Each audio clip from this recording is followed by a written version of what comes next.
Fala galera da Fato Livre, tudo bem? Professor Rogério Geografia aqui com vocês. Hoje falando de relevo. Duas aulas não vamos falar de relevo, essa é a primeira parte da nossa aula de relevo, tá bom? Quero falar para vocês um pouquinho da dinâmica interna da Terra. Na aula passada, outra aula que eu gravei para vocês, e depois vocês assistam lá no nosso canal, eu gravei só sobre clima. Gravei duas aulas de clima falando da parte da atmosfera. Agora eu quero falar um pouquinho com vocês de litosfera, daquilo que nós temos aqui, da parte que nós pisamos para baixo. E entender essa dinâmica do relevo é muito importante justamente porque é essa dinâmica que faz com que nós tenhamos, né, a condição de vida, a forma que nós...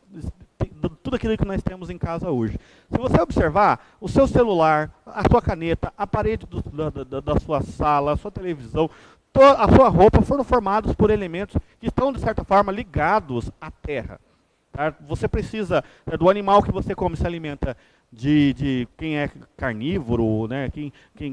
Quem é também vegetariano, todos se alimentam de produtos retirados, né? Que, de certa forma, vieram ali em relação à terra. A sua casa, a construção de sua casa é feita, né, por elementos que estão na terra.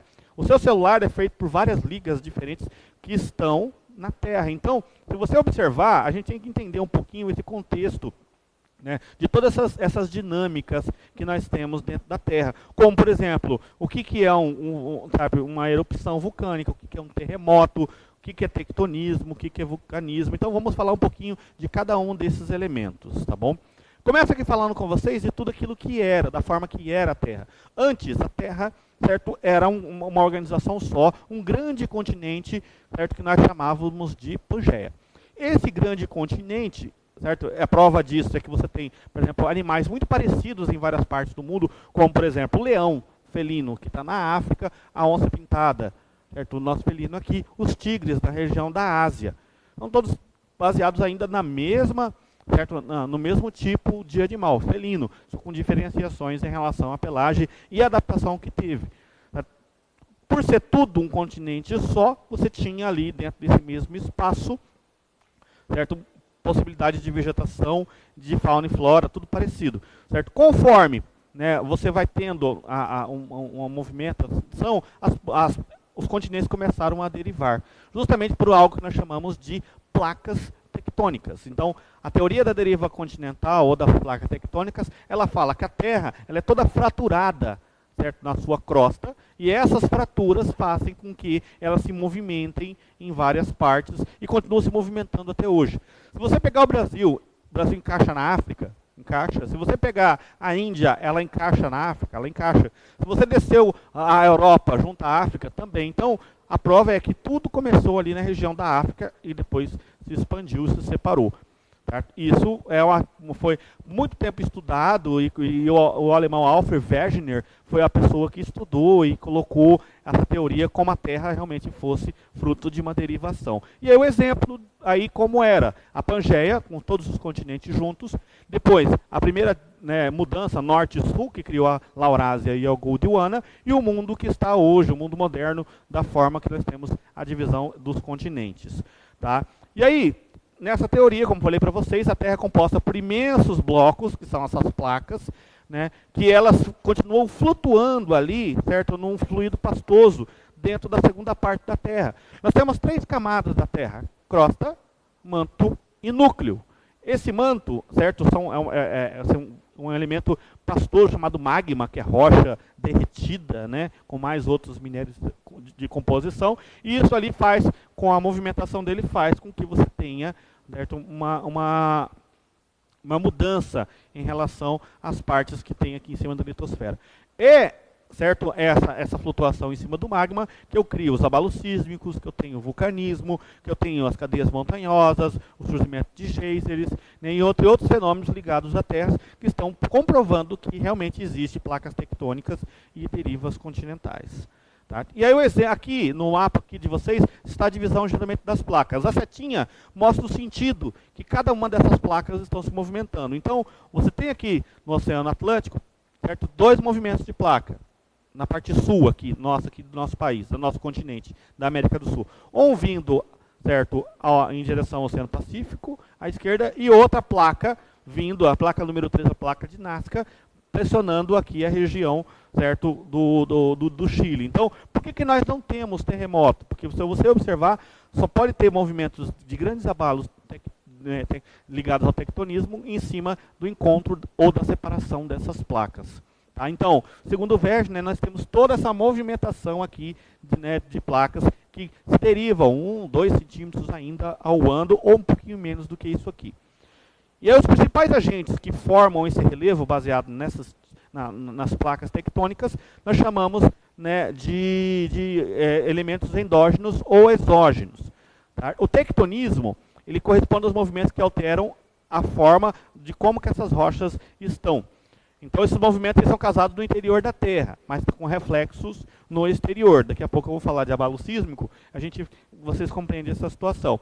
Então todo movimento tectônico, ele é longo e prolongado.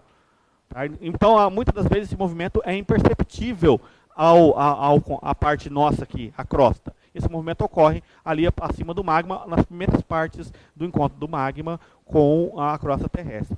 O tectonismo também é chamado de diatrofismo, né? Que ele cria movimentos, né, verticais, né, da Terra, movimentos de choque de placas de forma vertical ou horizontal, ou pode também criar movimentos, né, horizontais. Então, esses movimentos são chamados de movimentos epirogênicos e movimentos orogênicos. Movimentos epirogênicos, movimentos verticais da crosta da Terra. Movimentos, né, orogênicos, movimentos horizontais. Então, movimentos orogênicos.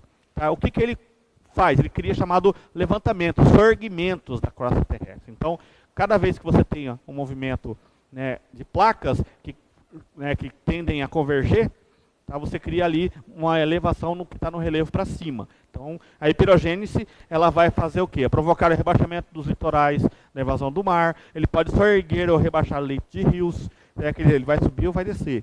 Os movimentos orogênicos, né, também chamados de movimentos de formação de montanha, são aqueles que vão fazer a pressão da Terra. Então, as placas vão se amassar. E aí tudo aquilo que está em cima vai criar dobras ou falhamentos. Tá? Dobras, né, ou dobramentos. Quando você tem pressão horizontal, o que ocorre? Certo? São placas que se movimentam e formam um relevo da superfície. Ah, professor, então toda a região de montanha, né, tem a ver com dobramento? Sim.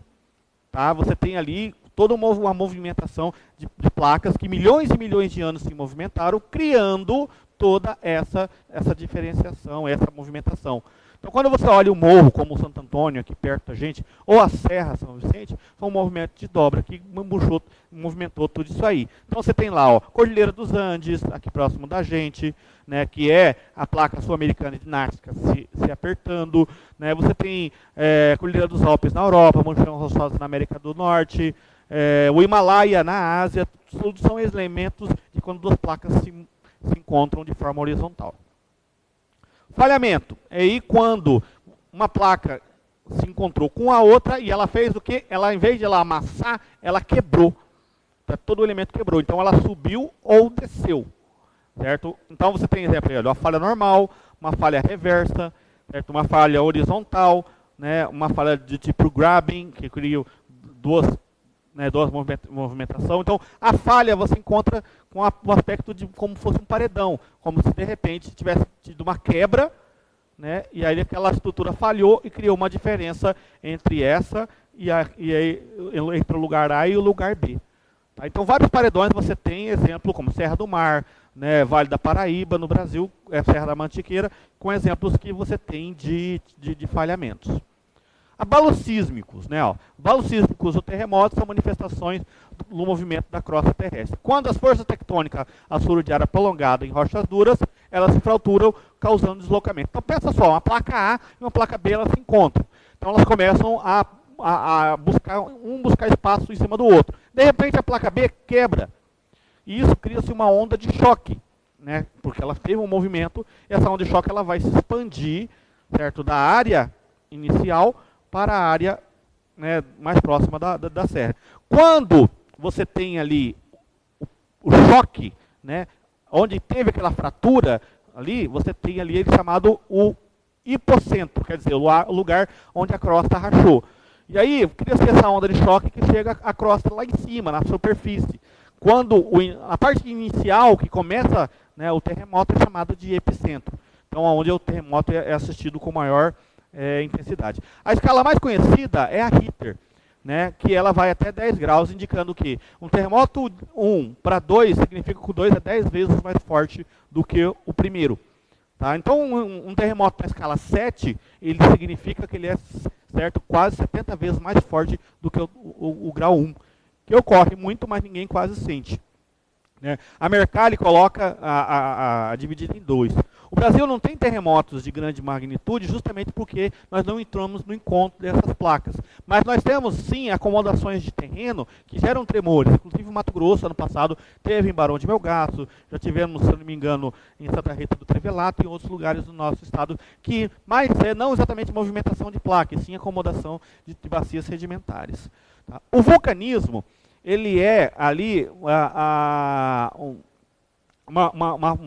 uma organização da Terra em relação ao tipo de magma. Eu gosto de dizer que o vulcão ele é como se fosse um canudo que liga a crosta ao manto.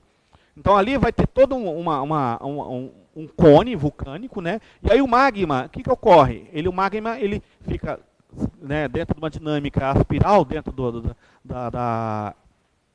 manto da Terra, e aí, conforme eu tenho mais magma e menos magma, a movimentação das placas em cima, aquilo é jogado, é regurgitado do manto para a crosta.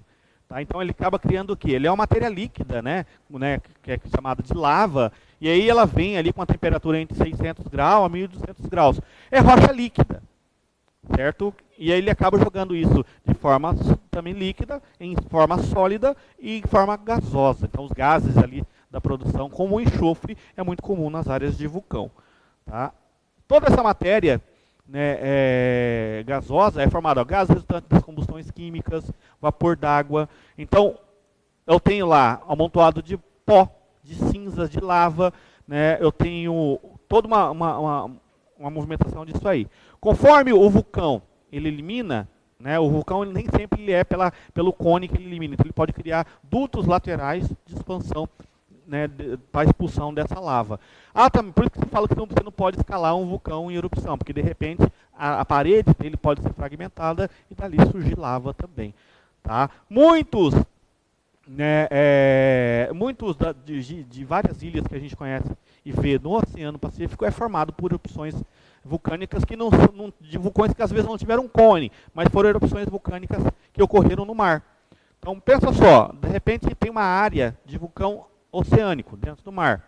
Então aquela área abre e aí a lava começa a sair e começa a solidificar com a água. Conforme vai tendo a solidificação, ela chega à superfície. Mais tarde ela vai erodir, né, isso com milhões de anos, tá, né, a rocha vai erodir e nesse processo de erosão ela vai mais tarde receber sementes de animais, através de animais que ficam migrando, cria-se toda a vegetação, eu tenho uma ilha.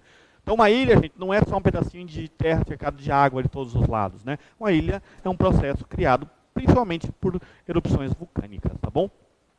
E outro ponto interessante também em relação ao vulcanismo são os geysers, que é o quê? De repente tem um duto muito próximo, né, da superfície terrestre que passa um período de lava. E próximo desse duto passa também um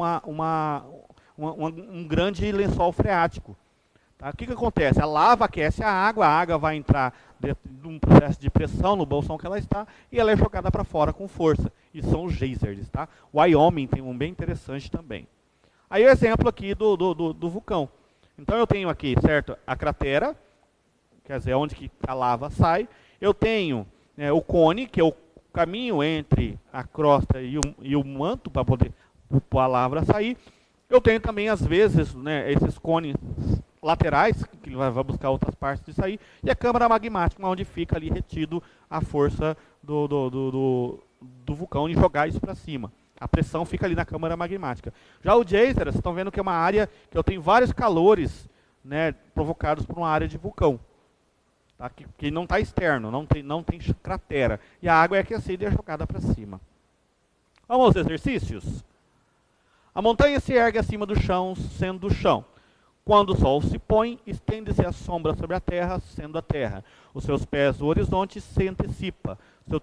Seu cume, o horizonte vai mais longe. A montanha cabe exatamente o seu tamanho, sendo o seu tamanho. Tão imóvel que o tempo ali fica lento. E o cume é o cúmulo da terra, onde a nuvem se esconde, aonde diminui o que é grande. Arnaldo Antunes, as coisas. Tá? Quando dizemos, conforme a autor acima, que a montanha se ergue acima do chão, no caso de dobramentos modernos, referimos ao quê? Orogênese, epirogênese, processos sedimentares, vulcanismo ou protogênese. Tá? A orogênese, certo? Que é o movimento, né, um dos movimentos que eu expliquei, movimento orogênico e movimento epirogênico. Sobre a falha geológica de San Andreas, né, localizada na Califórnia, podemos afirmar que ela é resultado de intensos terremotos que assolam a região, sua origem relacionada ao movimento de colisão e surgimento entre duas placas tectônicas. Sua formação não possui relação entre as placas, uma vez que ela, né, se manifesta apenas na superfície terrestre, e ela se formou graças ao movimento de deslocamento tangencial entre duas placas tectônicas. A falha de San Andreas é muito famosa nos Estados Unidos, ela corta toda a Califórnia ali e chega até São Francisco ali, sabe? Então, e já ocorreu o grande terremoto de São Francisco devido à falha de San Andreas. Qual que é a resposta aqui? Ela se formou graças ao movimento tangencial entre duas placas tectônicas. Então tem um encontro enorme de duas placas aqui que não estão, que são aparentes aqui na crosta, e elas começam da crosta e vão até o manto. Então, realmente, ali San Andreas mostra uma divisão entre placas tectônicas, tá bom? Próxima aula a gente continua falando de relevo, tá bom, meus queridos? Um abraço, até a próxima.